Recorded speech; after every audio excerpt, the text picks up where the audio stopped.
सुरक्षित है और किसी भी तरह का परेशानी नहीं है। तालिबान ने जिस तरीके से अफगानिस्तान पर कब्जा किया है उसके बाद वहां के लोग खौफजदा हैं। यहां तक कि हिंदुस्तान में रहने वाले अफगानिस्तानी शहरियों के दिल में भी खौफ का माहौल है।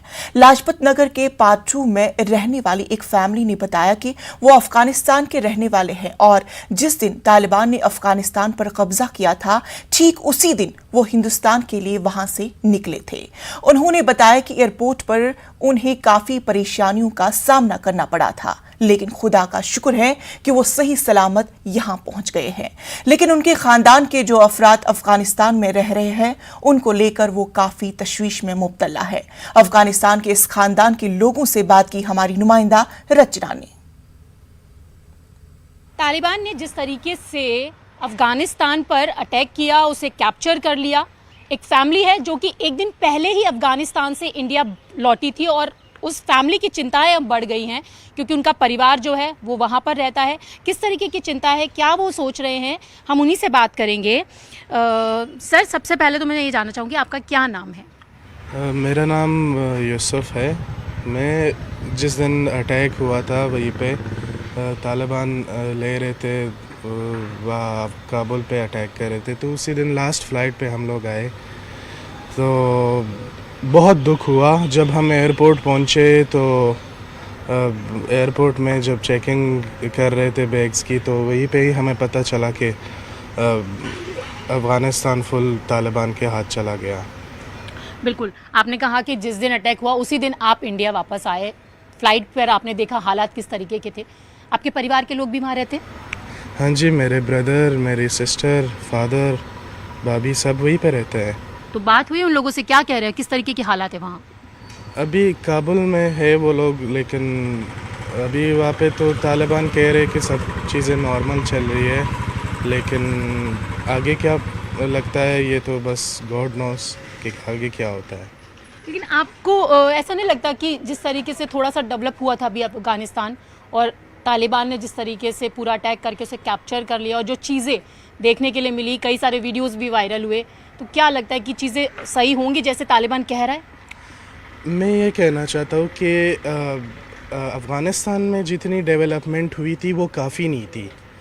अफ़गानिस्तान में जितनी डेवलपमेंट हुई थी, जैसे अशरफ गनी के टाइम में वहाँ पे लोग जैसे जवान लोग थे, वहाँ पे वर्क नहीं था, जवानों के लिए काम नहीं था वहाँ पे। जस्ट जिन लोगों ने उसके लिए कंपाइन किए हुए थे, मतलब उसके लिए वोट्स दिए हुए थे, उनको ही जस्ट जॉब्स मिल रहे थे। कोई अच्छा नहीं चल रहा था, उसके गवर्नमेंट में भी कुछ ख़ास वो नहीं था कि हम कहे कि उसका गवर्नमेंट ने बहुत डेवलपमेंट की थी। लोग खफा थे, अशरफ गनी से लोग खफा थे कि वो उसने कोई डेवलपमेंट नहीं की थी। बिल्कुल, आप कह रहे डेवलपमेंट नहीं की थी, ज़ीरो डेवलपमेंट थी, और जब अटैक हुआ उस समय पर उनका भाग जाना, हाँ, लोगों को एक तरीके से धोखा देने वाली बात है। ये तो उनकी पॉलिटिक्स पे हम कह सकते हैं कि वो उनके क्या चांस रहा होगा, क्या वो हुआ होगा लास्ट टाइम में, तो वो हम कुछ कह नहीं सकते कि क्या सिचुएशन आई होगी सामने। तो हम कह नहीं सकते कि वो भाग गया, क्या सिचुएशन थी वो कह नहीं सकते।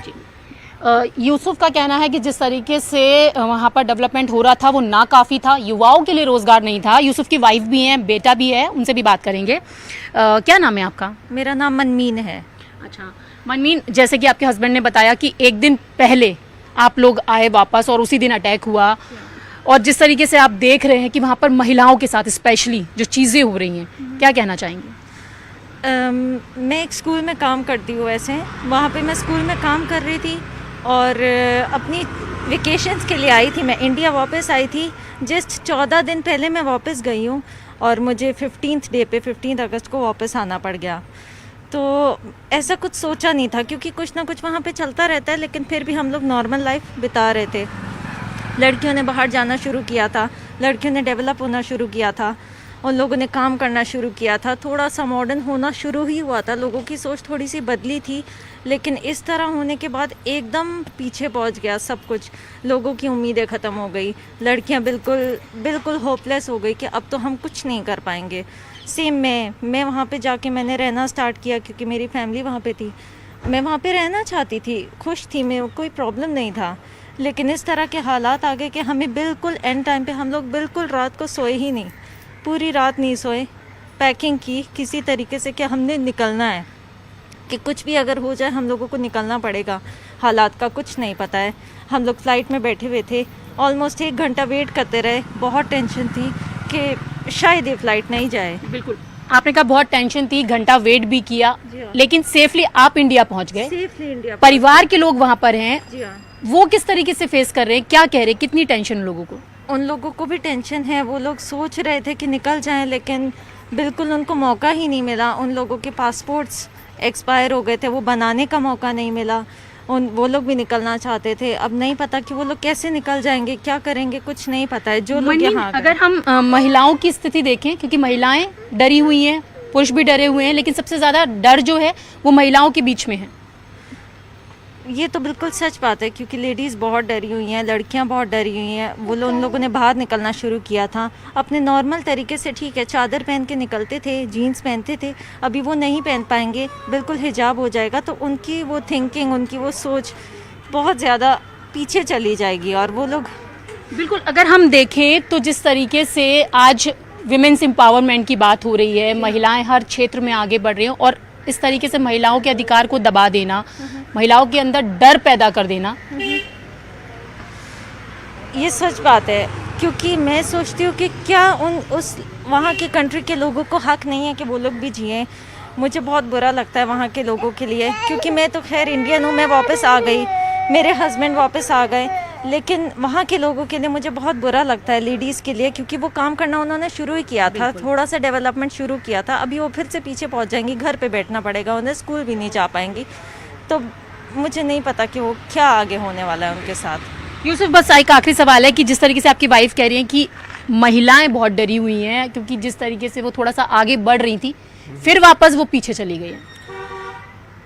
वैसे ये बात तो सच है, क्योंकि वहाँ पे महिलाएं जॉब करने लग गई थी और खुश थी,